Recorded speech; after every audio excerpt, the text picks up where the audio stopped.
What's going on, guys?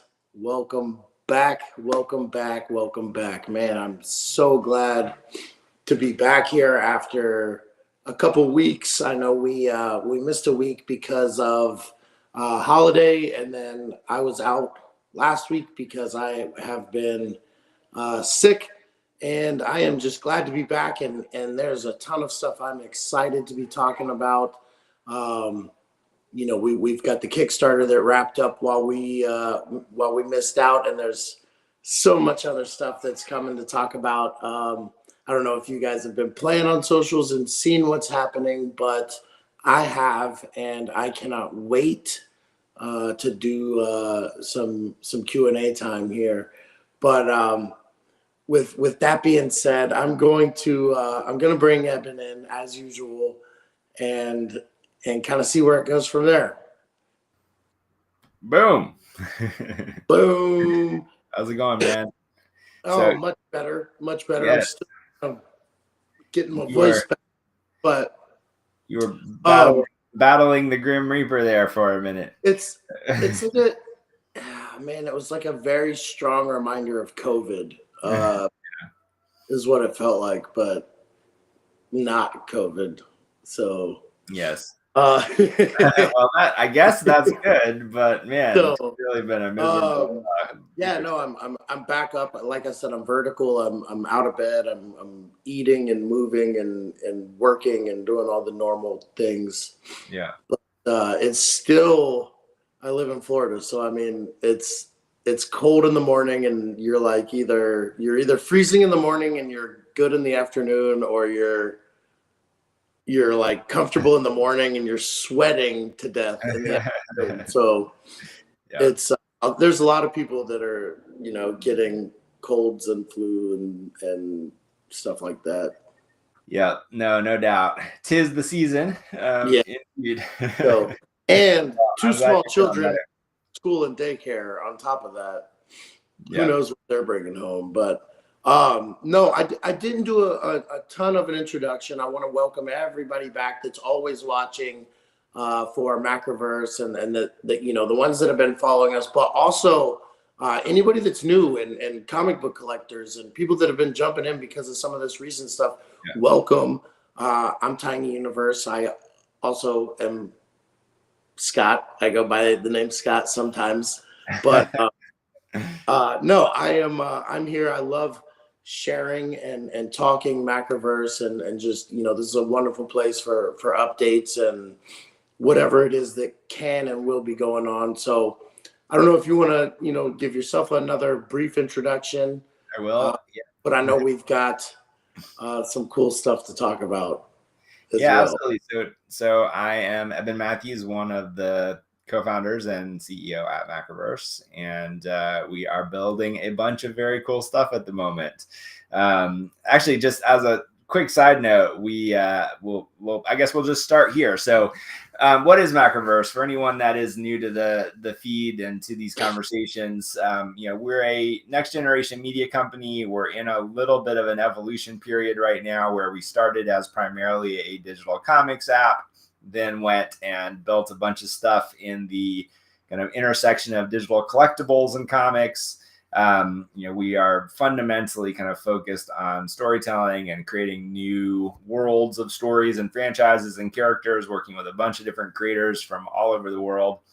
And then most recently have brought that all together with a just lifelong passion for comics in general. And I think now are essentially a next generation publisher. So we've got our first physical product out via Kickstarter, pre-code horror collection for a whole line of products that we're doing called authentic editions, where essentially we are putting you in a time machine, going back to the 50s, to the golden age of comics, and reproducing the exact books that are in many cases incredibly hard or prohibitively expensive to actually get your hands on these days. And so we've essentially created a combination of art and technology and black magic to bring these things back to life in a way that you can hold them in your hands as if you were someone picking these off the newsstand 80 years ago. There's a to be revealed digital component to that, as well as we expand our app and our platform, and a lot of that is coming in 2025. So there'll be a lot to share kind of as to how all these things come together, which is at the end of the day, the thing I'm the most excited about is we've kind of been putting puzzle pieces down on the board for a couple of years now. And more and more, we're starting to be able to put those puzzle pieces together. So it's an exciting wrap up to a bunch of stuff that's been going on this year. A lot to look forward to in 2025. And one more kind of major release here at the end of the year as well, which we'll talk about tonight. And then the other thing, which I'll touch on, the other product line that we've been doing a bunch of behind the scenes work on. The first couple of things have made it out into stores, but this is something we call mix print, which allows us to do one of X, essentially unique variations of anything that you can print. And so we've been doing that for comic covers. And then what led me down this rambling rabbit hole is we had a pretty awesome meeting today for something we've been chatting about internally for a while. And the people that we were talking to about it were just like, yeah, this is awesome. Like, let's do something. So very excited about that. There's a bunch of mixed print news coming in 2025 as well. So it's, we've been setting a bunch of things up. Very happy with what we accomplished this year, but I think next year is going to be even bigger and better and more fun for everyone. So with that, I'll let you ask me a bunch of questions, but I do want to just say, before we go too long, we should do a real recap of Pre-Code Horror more specifically, and then an announcement for the next project, which is coming live next week. So, and honestly, I think most of the questions that I want to ask pertain to wrapping up the last one and going anyway. So, yeah, nothing crazy, nothing, and then I've 2 weeks, I feel like we haven't talked almost, besides a couple little here and there. So, I just want to catch up in general, but, no, definitely. With the last one wrapping up, I can't wait for my stuff to come. Speaking of the mixed print stuff, I did end up opening every single one of my heat seekers, and good. Pleasantly surprised and very happy with all of those. Yeah. Has the second one gone out yet? Because I got the second one. Yeah, the second one is I think it's been printed at this point, so it's somewhere between the printer and hitting store shelves. And then literally we're doing the third issue cover right now, so that gets delivered to the printer over the next couple of days. And then we'll have artwork for number 4, and then kind of some additional titles coming behind that. I need to get back to the shop for issue 2 then. But no, I did. I opened up, I think I got 4 copies, 2 of which I'm like really happy with, and 2 of which I think like are pretty awesome. But I might try to list them and see if someone wants to buy them. Well, feel free. They are designed for that. So no, I love it. I love it. So other than that, like I said, there's 2 things I wanted to talk about that are wrapped up, and both Kickstarter. One is the Pre-Code Horror, and one was Von Dingle's. Yes. We just don't talk about that much at all, and I know that that's really, really getting close. Yeah. To the end, and I wanted to kind of talk about that as well, because I'm looking forward to both of those in my hands. Yeah. No, absolutely. I'm glad you brought that up. So yeah, Von Dingle's is a graphic novel that we made with Stupid Buddy Studios, probably most well known for Robot Chicken, as well as Crossing Swords on Hulu. And they've done Simpsons stuff and Lego stuff and all kinds of incredible projects. So the main director there is a gentleman named Harv, who has got a very wonderful, funny sensibility. And he had this idea about walking, talking eggs that go on adventures. And so, I can't help myself but make egg puns the entire time we've been working on this project, where, the excellent adventures of these guys and all that good stuff. Be excellent to each other. Party on, dudes. So yeah, we've just wrapped up. All the artwork is done. All of the, the script is finished. It's lettered. Like, all of the story piece of it is finished. And so now basically we've got about a week left of production, where we'll be designing kind of the interior pages with the credit pages. And we've come up with a couple of fun elements to add to it. And so the whole graphic novel will be complete and, again, off to the printer around the end of this year. So those will be delivered early next year. And then we're talking to our friends and partners at Titan about, how we might make that available in retail outlets as well. So I think there's some fun stuff to come in the world of the Von Dingles. And you'll see when you read the graphic novel, I mean, one of the things that we tried to do with that is to create the story where it really is a full and complete graphic novel, story. But there is certainly a door left open for additional excellent adventures that may come down the road.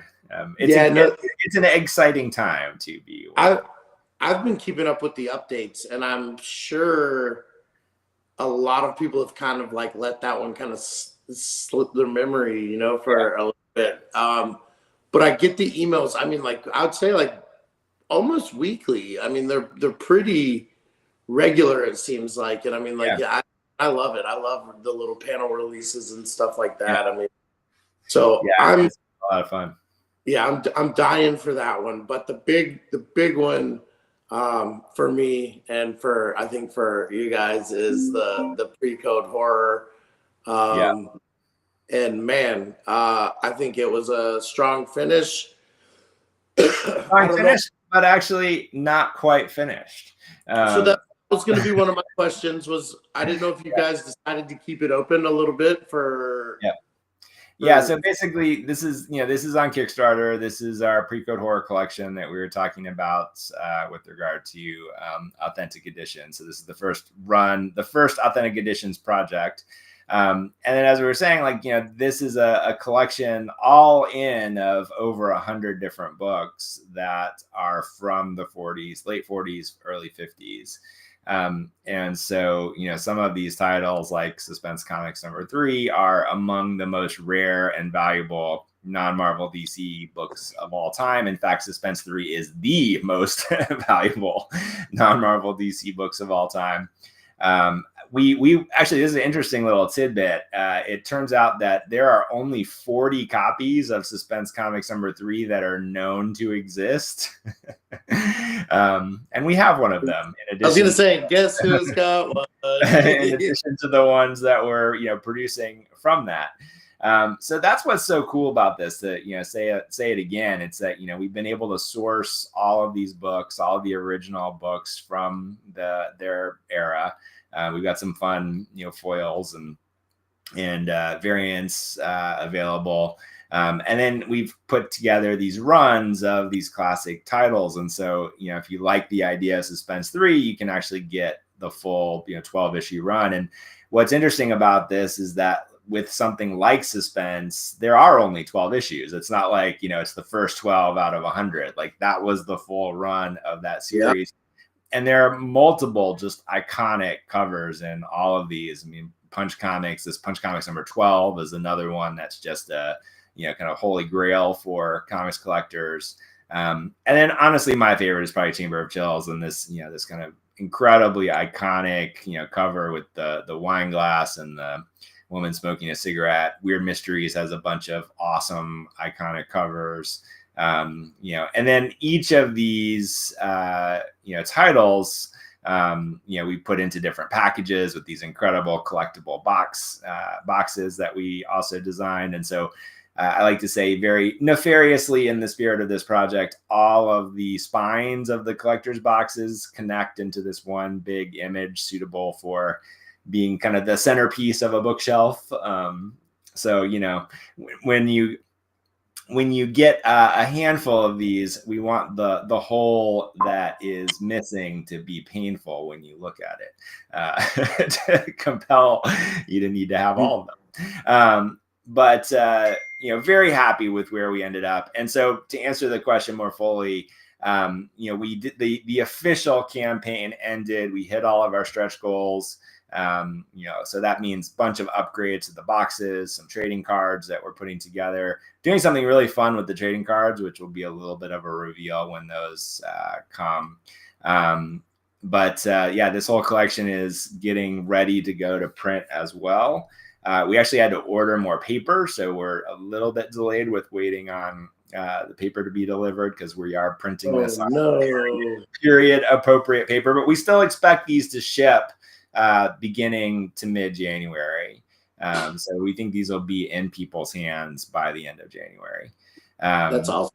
And we're literally working every day to kind of get this fulfilled and out the door and into people's hands. And I think in a previous stream, I won't pull it out right now, but in a previous stream, I actually showed some of the sample print pages, the kind of newsprint that we've sourced for this.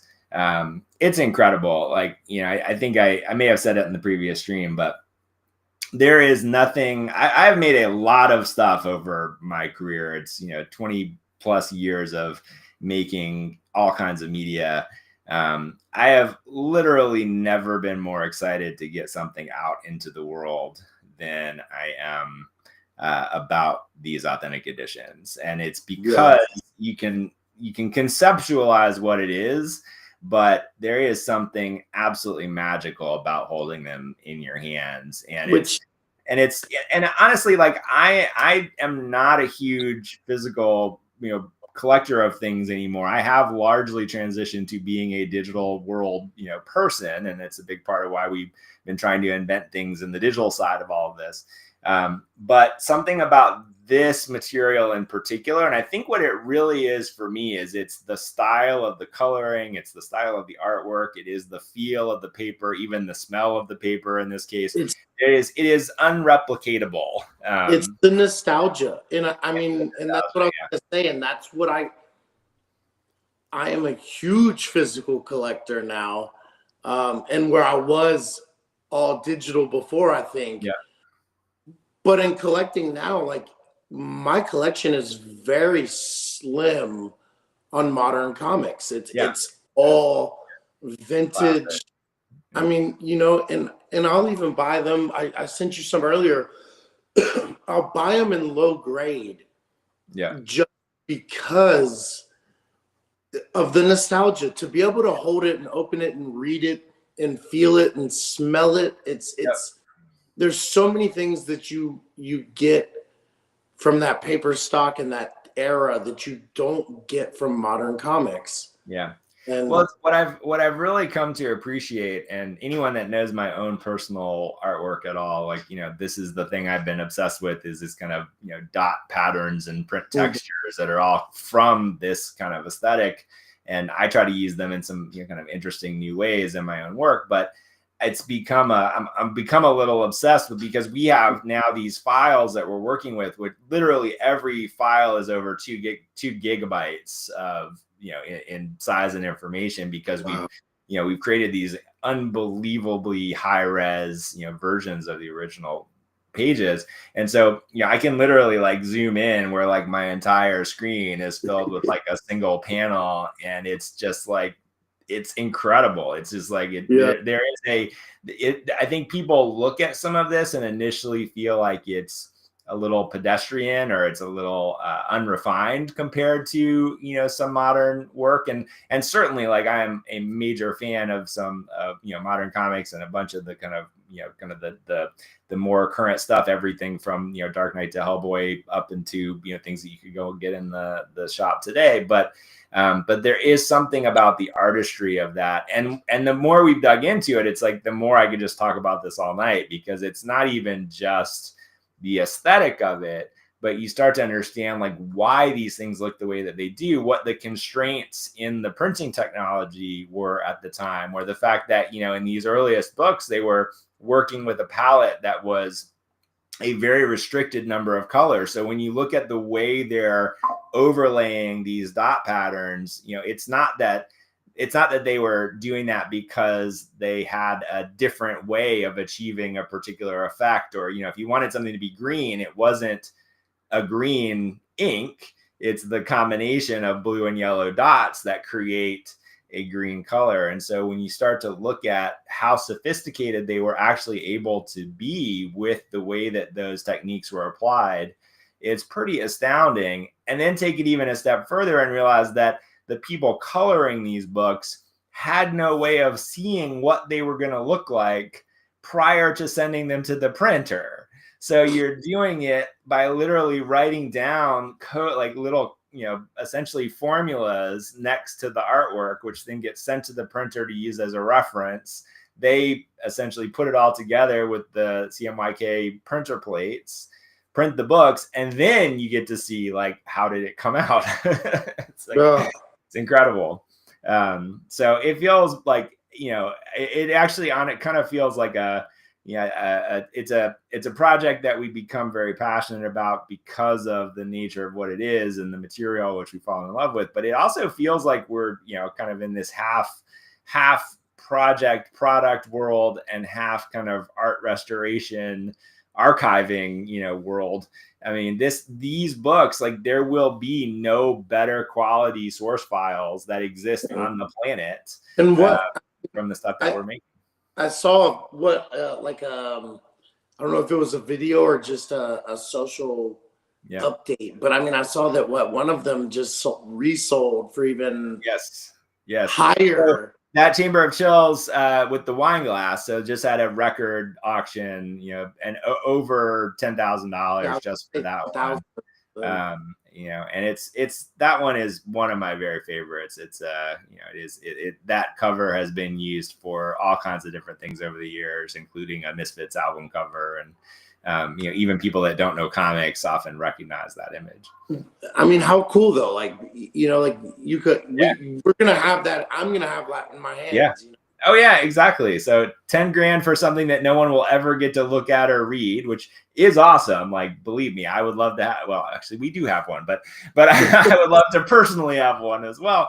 But I think, part of this, which gets so interesting, is because these are such rare and treasured items, and we've talked about this before, they get slabbed and put into these kind of protective coverings, and because you just spent anywhere from $10,000 to $100,000 on one of these books, you're not going to like take it out and look at it, throw it around, or share it with a friend. But you would. But these new reprints, it's basically $10 a book, and it's like, if you want a library copy, this is now available. If you want to just, put it on your coffee table and put your coffee on it, like, you don't have to feel too bad about it, because they're not, you're not putting that at risk. Having said that, I will be very curious to see what happens in the secondary market when these start to hit. I mean, I'll put it like this. I know for a fact that I didn't get everything I wanted. And if someone breaks up those collections and they start selling, there's a strong probability that I'll be on the lookout. Yeah, I do expect that's going to happen. And I am very curious to see how that plays out. So just to wrap up the details of the campaign. So the official campaign ended while we're in this period where we're getting the paper delivered and having heard from a number of different backers and other people that, wanted to still be able to get a hold of the collection. We did. Kickstarter has a feature which is called late pledges. And so the campaign is officially closed, but you can still get these sets through the Kickstarter page until we officially close it, and that is looking like it's going to be about another week as we just get ready to send everything off. So at that point, what will happen is we'll finalize the print runs. At that point, we'll close the order, orders. Essentially that means there will be no more available at that point. And so the campaign will close. We'll collect everybody's shipping information, and then one of the other meetings that I had today was with our shipping and packing partner. And apologies for anyone where this is just getting too into the weeds, but one of the other things we had to figure out with this whole project is this is a logistics, it's an acrobatic feat of logistics. Because what we realized is, so here's over 100 individual books that are being put together in these different configurations. Some of them are in the set of 15, the Frightening 15, which are kind of the core titles. There are the variant covers, then we have the individual runs, then we have the sets, which are all of the runs or some section of the runs. And so, we design these different configurations. And what that means is that someone has to take all the books, bag and board all the books, put the right books in the right collectors, sets, make sure the right boxes from those sets are put together to fulfill the right orders to the right people. And so we had to go really hunting for a partner that was capable of doing that, and doing that in a way that we felt confident would deliver people's stuff where it's not damaged or overly hasn't been touched too much. And so we really found the best people, we think the best people on the planet to be able to do this, where their expertise is in what they call kitting, which is being able to do exactly that, of having a bunch of different items that can then be put together in different configurations. They have literally people handling all the stuff with white gloves. We talked about they're like, just let us know if we need to scrub in and out every time we go to touch the books. Yes you do. I was like, we at least need a video of that. We at least need a video of you preparing to do comic book surgery. Oh man. So I mean, there's a lot of moving parts to all of this stuff, and it's been both exciting and now actually very rewarding to have kind of figured out all the pieces. And I think as we do more of these, it'll just get more smooth and kind of better and better for everyone involved. So I am excited about it. And that is a perfect segue into what's next, because there is also a crossover opportunity for the close of Pre-Code Horror and the beginning of what we're about to announce. And I have one big question before you say it. I don't understand how it's possible, and I'm jealous, and I want to know why it's not open, but there's 23 backers. No, not 23 backers. There are people following the page. It said 23 backers, and I'm gonna challenge that. And I was livid. I'm going to challenge that. So hold on. I'm going to look real quick before we say what it is. Hold on. Oh, you know what you're seeing? I see that number. It's 23 backed, which means Macroverse has backed 23 projects on Kickstarter. So tricky. Yes. Tricky indeed. So yes, not 23 backers of the new project yet. We've got a couple hundred people following the page at this point. So if you want to be there at the beginning and get first dibs on stuff, then I would definitely recommend following the page. But before we say what it is, we actually did say what it was on a previous stream. But if you don't already know, I'm going to put on my showman's hat for just a second, and we're going to play you the promo video right here on the stream. I think you might have let it slip a little bit earlier this evening, actually, already. I may have. So you can already see it here. I'm going to play the video. But next up is a collection from the same era, the golden age of Archie comics. We've gotten a lot of people asking, is this officially licensed? And yes, of course it is. This is with our good friends at Archie, putting together this incredible collection, again, of things that are almost impossible to find or prohibitively expensive when you do. Here we go. Archie and his friends in Riverdale are one of only 4 set characters that have been in continuous publication for the nearly 90 years since their inception. The others are Superman, Batman, but Archie is clearly our favourite. And, like his superpowered buddies, Archie went on to become a publishing and multimedia phenomena, selling millions of comic books and spawning countless TV shows, animated series, comics, and even a band with a #1 hit song. You ever seen that from Wonder Woman or Iron Man? Neither have I. Back in the world of comics publishing, Archie continued what not all of his super friends did, like The Flash, Green Lantern, or Captain America. Meanwhile, Archie, Betty, Veronica, and the Riverdale gang have never stopped. In fact, even their spin-offs have spin-offs. The world just can't get enough of Archie. What this means is that early Archie titles are both extremely rare and very expensive to get a hold of. Until now. We are excited to bring you a selection of the key comics from the early days of Archie and his gang, produced as individual facsimile issues using the same printing techniques and paper stock as the originals. We've hunted down first editions, gathered our best buds, and worked our magic on them to produce a new collection of authentic editions, the highest quality, most accurate reproductions ever created. And we're not just talking about the obvious titles like Pep 22 and Archie 1, but also Archie's Madhouse 22, which featured the first appearance of Sabrina the Teenage Witch, and Pep 26, which introduced Veronica and created the iconic love triangle between her, Betty, and Archie. By the way, Team Betty or Team Veronica? You can decide later.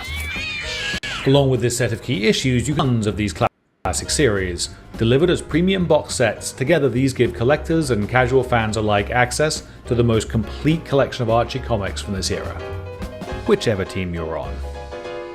Experience an iconic American original in all its authentic glory, and together let's add this piece of comics history to your collection. We can't wait to get them into your hands.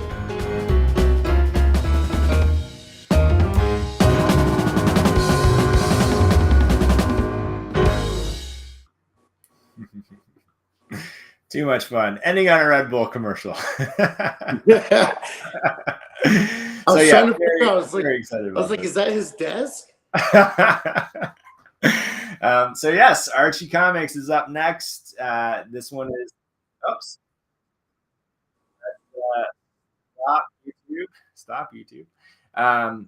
So yes, very excited about that. It's another amazing collection. I mean, for me, I have been a comics fan since I was 2 years old. So this is going on, well over 40 years at this point. And a lot of these things I kind of knew about at some level, and then it's been so fun and rewarding to kind of get in and really understand the historical context of a lot of this stuff. Yeah. And Archie's another one where it's like, everyone knows these characters. There's a kind of undeniable footprint across pop culture.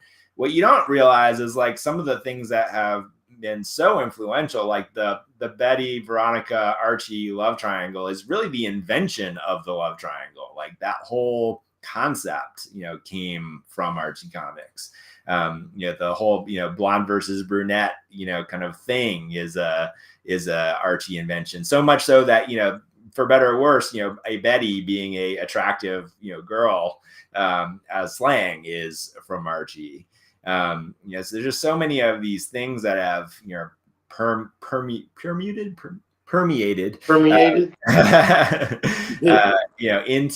into the pop culture that we don't even necessarily realize are, directly from Archie. And then the other kind of fascinating thing, as Adam says in the video, is Archie's the only comic that has been in continuous publication since its original release. It's just, I was going to say, I think that's the big one. I mean, for me, kind of similar. I mean, I've got pictures from when I was a little kid getting comic books for Christmas and stuff. And, I think I received a lot of Archie growing up. And it probably at the time wasn't like what I would have picked off the shelf myself, but like, I've got a decent little collection, and I think like having gone back and read them, like as I got older, I grew to appreciate it more than I did when I was a kid. But I never really knew like how long with, I mean, like there's long series, but we're talking like no stops. Yeah. 85 no gaps. years next year. Yeah, it's crazy. I mean, it's just insanity to think that it's gone that long and how it started and how many people love it that much to keep it going that long. Yeah, no, it's amazing. I mean, one of the things that we discovered is, Archie also has a huge fan base in India, which is really fascinating. So much so that when Netflix was launching Netflix in India, they were trying to figure out like what should we make specifically for the Indian audience, and it ended up being an Archie movie set in Mumbai instead of Riverdale, which is fascinating and awesome. But so much, the fan base there is so much that like that's Star Wars for them. It's, it's amazing. And then as we've kind of gone into starting to try to understand, the different fan bases, it's a very unique comics series or comics universe, because it isn't something that is primarily sold through comic stores. Like they sell, through bookstores directly, they have a whole subscription service. So this is still a big publisher that you don't necessarily see in the traditional comic store world in the same way that you do Marvel and DC titles, but they're absolutely at the same level in many areas. And they've developed, this, of course, nostalgic, fan base going all the way back now, almost 85 years, but also, just do a little search on Facebook for Archie and you'll get, many groups with hundreds of thousands of people in them, and some of them are dedicated to the particular characters or to the Betty and Veronica of it all, and all of that. And so it's just another wonderful, fascinating piece of the world of fandom to be able to play in, and then to be able to do this with Archie and with their support and help and all that has been absolutely fantastic. So this is the next one in, as we've said, to kind of tease out, like we literally have 10 years of plans for authentic editions. So pre-code horror to Archie. I feel so poor right now. We're already planning the next one. So gonna spend, I'm like, oh god, this is 10 years of collecting.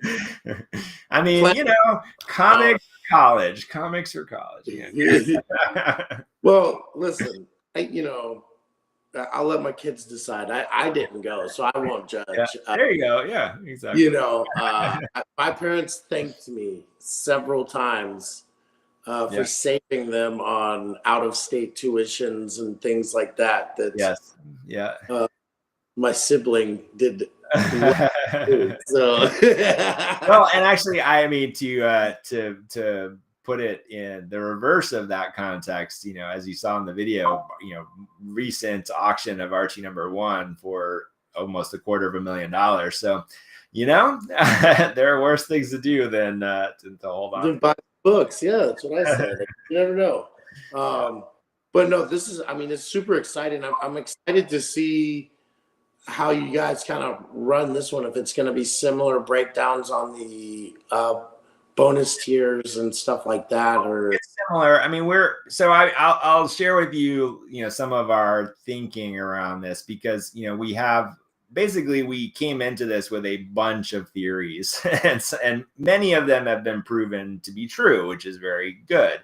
One of those is, one of those things was, would people want kind of the extended runs? Because our feeling was, everyone, the rest of the comics industry is producing some manner of, facsimile issues of the what are perceived as like the key titles, the key books, but if you want a facsimile edition of, let's say Spider-Man 1 through 20 or Archie 1 through 20 in this case, you can find, digests. So you can find collected editions, Marvel Masterworks, Archie Digest, those sorts of things. Yeah. But all of those have, again, even in Archie's case, been recolored, redrawn. Like they don't. I was going to say that's kind of like Marvel Tales and stuff like that, right? Exactly, but they realize that those are reprints with they're reprints, and they are at the very least recolored, so they don't have that that texture and that feeling. They're on modern paper, so it's a step away from what these actually were or what it would be if you got an original copy. And so that was one of our questions: is would there be support for this format as opposed to doing it as a graphic novel or a collected edition? And we were delighted to see that there was, because that's what we wanted. Is like, you want the actual issues, not something that's a deviation from that.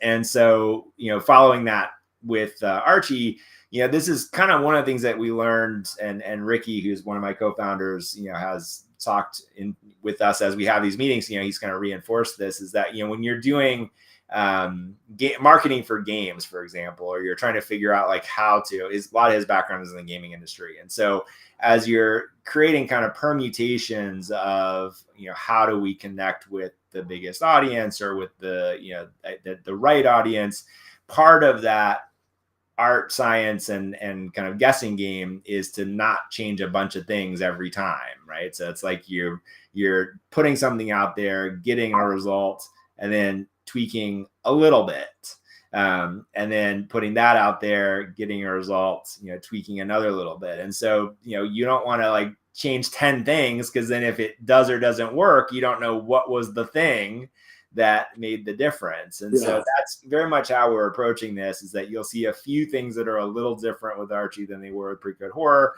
but relatively minor.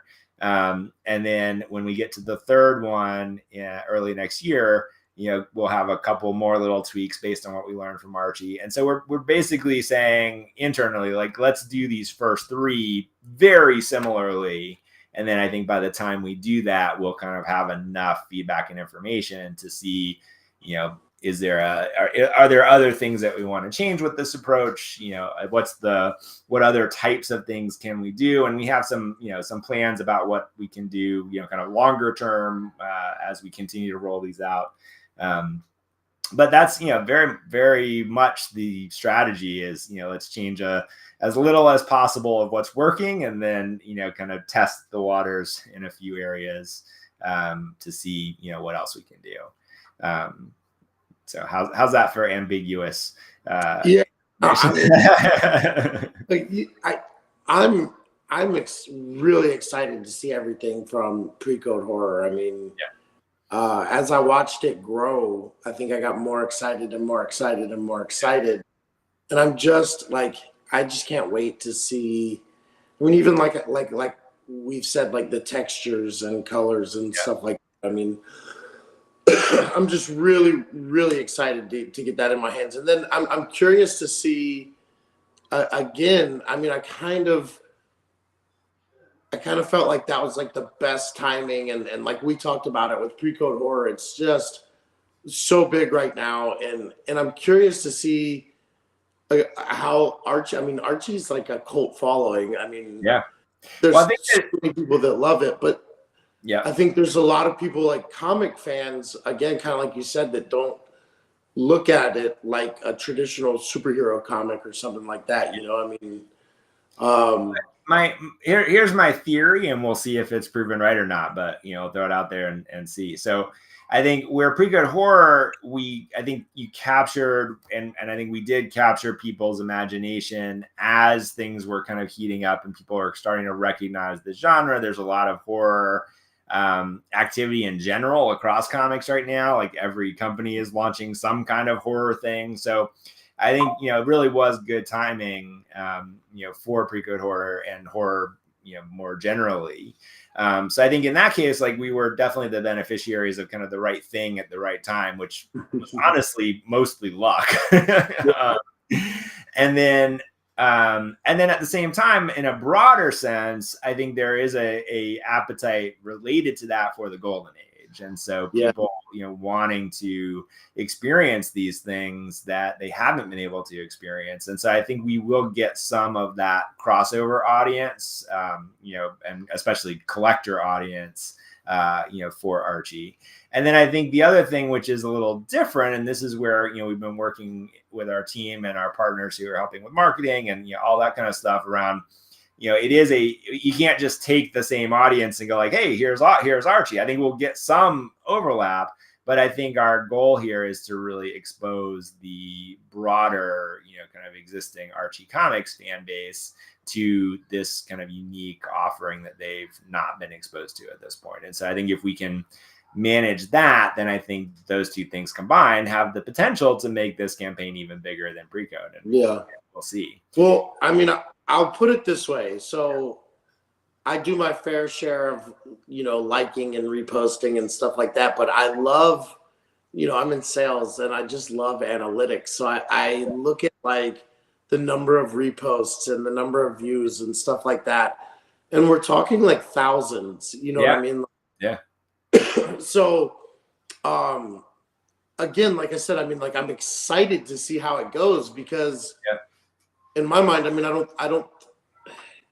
I feel like some people might hear Archie and again, if they're like traditional superhero fans, they might be bummed out. But like, well, also let's keep in mind this collection transitions fully into Archie because we're doing Betty and Veronica comics and Archie. yeah, but it starts with actually Archie's superhero universe, and so the Pep Comics issues. the Peps.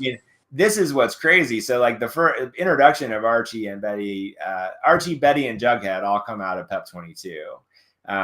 And prior to that, these are all kind of Archie superhero universe. And so, people might have seen, there have been a few different times where they've tried to revitalize this, including a attempt with Rob Liefeld a couple of years ago with the Shield but these are again kind of actually in a weirdly relevant way to pre-code horror. Those characters and stories, you're dealing with like the Hangman as like one of the villains who literally like will just hang people when they do bad things. Like this is a super villain in a comic book. Lots of Nazi stuff once again. As a product of the era. We were doing a final check on some of the ad stuff that's going to go out next week, and it's like, we've got to like Photoshop off the swastikas, like because those things get flagged by Facebook no matter what the context. Which is funny. Yeah. So it's just it's just such a fascinating snapshot of the era, and so I hope.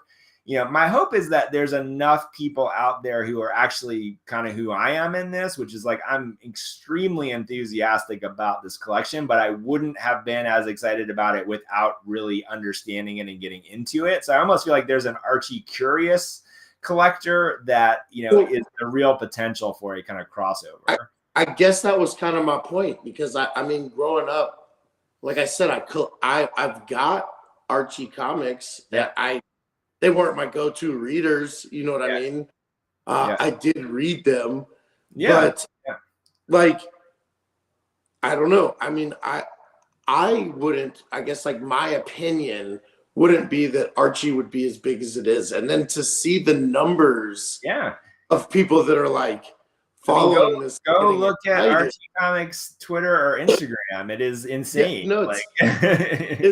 It's pretty awesome. So, I mean, again, it's one I missed out on, but it's one that I'll probably, like you said, I mean, the more that I've read and kind of like really dug into it, the more I've kind of been drawn into it, and even gone back and looked at like, well, what do I have in here?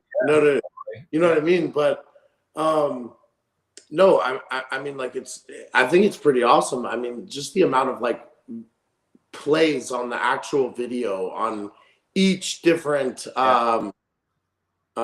post. I mean, because it's not just one post is being redone. So I mean, there's a lot of people out there that are curious about it. So it's gonna be a lot of fun, and like I said, I've become a much bigger actual fan going through this process and getting to actually read these books and kind of understand more of the history and the importance of them. And so I think if you can kind of get into the spirit of that piece of it, the historical significance, the artistry of it, again, is just gorgeous. I think this is true across the comics industry, but there's a level of quality to the art and the draftsmanship in many of these books, which is probably considered relatively low at the time because of the nature of the comics industry, but is head and shoulders at least standing with much of modern day comics as far as just like the sheer drawing ability of a lot of these creators.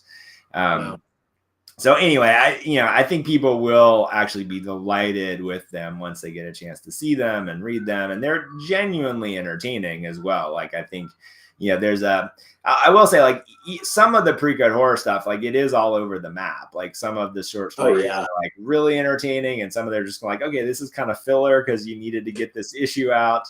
Archie stuff is all genuinely really entertaining. Like, it's funny, it's got the particular vibe that it has, but it's like, once they get into understanding what Archie is, like, they very smartly pivoted the whole company into being about that.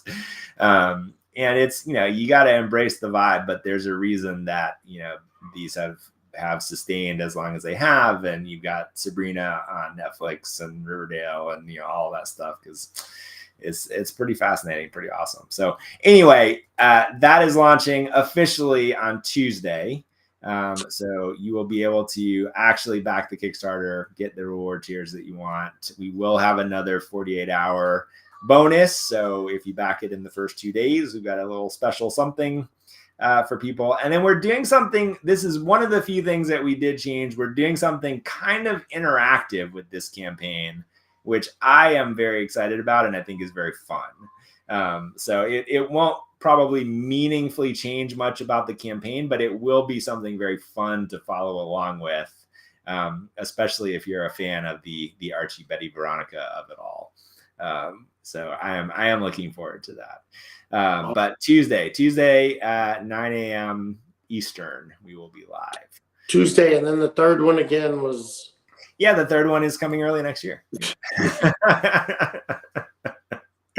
Oh, I did want to say there will be, because of the fact that we ended up keeping Pre-Code Horror open, we wanted to create a additional bonus for people that do back both campaigns. And so there will be a very small overlap between the two. And so we will make this retroactive. Is it the boxes? Is it the boxes? Is it? It's actually a it's a bonus issue. So this is Pep Comics. I think it's 16 is, I'm actually going to check real quick because I want to get this right. Pep Comics number 16. So this is another kind of gorgeous cover. And the reason we chose this as the crossover is because Archie actually does have a little dalliance into horror. And so Pep Comics 16 introduces a character who I have come to adore, whose name is Madam Satan. So if you back both campaigns, you will get this bonus issue, Pep 16, the introduction of Madam Satan. It has this incredible splash page. I wish I had it prepared to pull up, but it has this incredible splash page where Madam Satan is, all sexily standing here, and there's a giant red demon behind her. And the demon says, "There are your next victims, Madam Satan. Do not fail me this time." And she says, "I shan't, master. I shan't." But it's wonderful. So we thought that was a very appropriate tie-in. And then I will just tease that if you get that, and there may be some other cool thing at the end of the campaign that will become available. So this is where we're starting to build some connective tissue between these different things, which will continue to play out. So you'll see that if, again, back both campaigns, bonus issue, more to come after that. So Tuesday, 9 a.m. Eastern time. So Authentic Editions, is that's going to stay 40s to 50s era, or not necessarily? It's evolving to it's like a Silver Age. Yeah, we'll definitely get into the Silver Age. We're not specifically sticking Golden Age. What we are probably not, we don't think we'll go past the 80s. Because at that point it's kind of just the same thing on some level. But it is funny. I was actually looking back at, obviously very different because the art form evolves, but I was looking at some stuff in the early 80s a couple days ago. And it's not the same kind of dot patterns, and they had already started to upgrade some materials, not to what it is today with glossy paper and all that, but still, like, the aesthetic of a bunch of that stuff is truly unique and interesting and different once again from what is mostly in the collected editions. Yeah. So I think Authentic Editions as a line, I think will primarily be Golden and Silver Age, but the intention, I mean, I guess this is a little bit of a spoiler alert, but if you're reading the tea leaves, a 10-year publishing plan is also because at the end of this, for those that want it, we want you to have the full collection. And so when we're talking, when we're looking at Archie, for example, like here's the first 20 issues of Archie, it shouldn't end at issue 20. So there is a plan to make these available ongoingly over time, where we're not going to spend 85 years publishing 85 years of Archie, but if we can do them in chunks that are accessible enough for those that want to be able to actually have that full run in this style and in this, with this approach, eventually that will become available. So stick with us, and we got lots of goodies in store. Man, that's exciting. Yeah, it is. And then we have another. So I tease we have a third campaign launching early next year, and then another partner that we'll also be announcing more towards the middle of next year, which we're also very excited about. Nike, Coca-Cola, Pepsi. In the comics world. So in the way that Archie is our partner for Archie Comics, we have another partner that we're excited to announce coming next year as well. My hopes are high. I'm just trying to expand our entire universe. Yes, it'll be a good one. So I mean that's been what my whole life has been, for the last year, but really the last many months is just getting all this together. We got a new designer on our team, so shout out to Morgan, who's been amazing helping with all this stuff, and she came up with a few of the kind of core elements for the aesthetic of what we did on Precode and what we're doing on Archie. And so it's been very fun to not do all of that heavy lifting. And then we've been just figuring stuff out. I mean, this is one of those projects where we knew it was possible and we knew we could do it, but we had to figure out exactly how all along the way. It's been fun. One last bit of news, and then I think we can kind of wrap up unless you have any other specific questions. We have teased over a few of these sessions early access to the latest iteration of Macroverse.com and the platform that we're building and expanding. So if you go to Macroverse.com right now, you can now sign up on a wait list for that officially. So there's a button in the upper right-hand corner that says, wait list, I believe. If you click on that, give us your email, and you'll be notified as we start to let in the first handful of early adopters, early testers. So we're going to go through a waitlist phase, a beta test phase, and then an official launch early next year for the first pieces of all this. Very cool. No, it's funny that you said that, because that literally was about the very last thing on my mind was the little bit that you spoke about digital. It made me think about the beta test and stuff like that. So very cool. That covers everything. That covers everything. Yeah. I will say, anybody that kind of tuned in today or tonight that hasn't seen all or any of the previous streams, you can go back. These are on YouTube and everything under Macroverse, and you can catch the last several to see some of the stuff that we've been talking about. Definitely catch a lot of the pre-code horror updates that we've been talking about, and hopefully jump in that last couple of days that you might have in there. Yeah, absolutely. 100%. It's all there waiting to be discovered and held against me at some point in the future. Tiny, where can people find you? Where's the best place for people to connect to you? My Discord, always Discord in the Macroverse Discord. I'm there all day, every day. But my favorite is Facebook. You'll find me there as my real name, which is going to be Scott Pierpont. But same thing. I'm in a lot of the comic groups and stuff on there, and I'm always, just trying to, promote as much as possible. So those are my two now. But anywhere it's going to be Tiny Universe or Secret Agent Tiny. I think I might be on just about every social somewhere. Yep. Somewhere. Very good. And you can find me also. I am basically at Ebonverse everywhere. So I'll certainly Instagram, X, Facebook, everything else. Although Eben Matthews on Facebook, I think. But certainly feel free to reach out and say hi or ask questions. We do also try to get back to people very quickly as we've been putting stuff out. So if you leave comments for us on the videos or on the Kickstarter, like we will get back very quickly to. I can actually vouch for that because like I said, I'm the weirdo that goes through and reads them all. And I love it. I like to read that stuff. So I kind of know what people are thinking anyway to come in and ask some questions for these. But no, you guys are, especially with the pre-code horror, you were on top of it.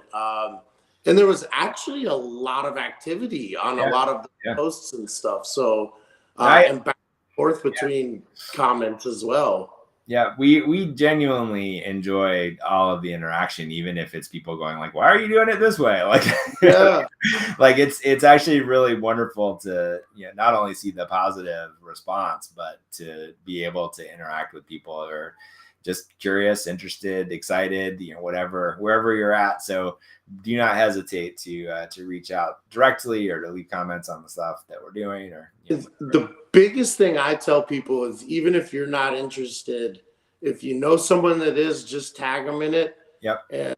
And let them, check out the video or the clip or whatever it may be. Yep. Because to me, these are like once in a lifetime opportunities. The other thing I will recommend, and I didn't quite realize this when we went into pre-code horror, so we're going to make it a little more overt on the Archie page. We of course hope you'll just come in and back the campaign at whatever reward tier you want to collect these books at. However, if you want to make sure that you can just follow along so that you can kind of see the updates and catch progress and get the updates that we actually publish for backers, all you have to do is put down $1. And so essentially just registering at the basically no reward tier will get you all of the updates and emails and everything, for progress on the campaign. So same as a backer. Yeah. So, by all means, collect and buy the books. But if you want to follow along and you're not quite ready to do that, or you need to wait for a minute, or, whatever that is, we do try to have some fun with those updates. We, through pre-code horror, not only did we keep people, up to date on the progress, but also, we did share some behind the scenes stuff and some details from the different pages that we were working on and fun facts from the era, and try to make that fun as well. So we'll definitely keep that going with Archie. Awesome. Cool. All right, my friend. Well, it's good to finally be back. I'm telling you, it's 2 weeks. It feels like months to me. Yes. Well, short of any additional illnesses, fingers crossed that will not be the case. I think it's fair to say we will be back same time next week, same place next week. Time is ish for this stream, as we're negotiating with trying to get kids to bed and all that kind of stuff as well. But same general time, definitely same place. We'll see you guys next week. And on that, I am ending the stream, and you'll notice we keep smiling because we